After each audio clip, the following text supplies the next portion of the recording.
আপনি কি জানেন এই পৃথিবীতে এমন একজন আছেন যিনি আজও জীবিত বলে বিশ্বাস করা হয়? তিনি হলেন মহাবীর হনুমান। পৌরাণিক মতে তিনি চিরঞ্জীবীদের মধ্যে একজন। বিশ্বাস করা হয় যেখানে রাম নাম জপ করা হয় সেখানেই গোপনে উপস্থিত থাকেন হনুমান। শৈশবে তার শক্তি এতটাই ছিল যে তিনি সূর্যকেও ফল ভেবে খেতে গেছিলেন। কিন্তু এক অভিশাপের কারণে তিনি নিজের শক্তির কথা ভুলে যান যতক্ষণ না জাম্ববান তাকে স্মরণ করিয়ে দেন। তারপর এক লাফে সমুদ্র পেরিয়ে পৌঁছে যান লঙ্কায়।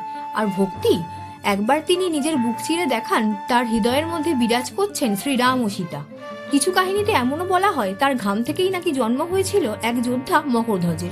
এমনকি কিছু গ্রন্থে এও উল্লেখ আছে যে হনুমান বিবাহ করেছিলেন।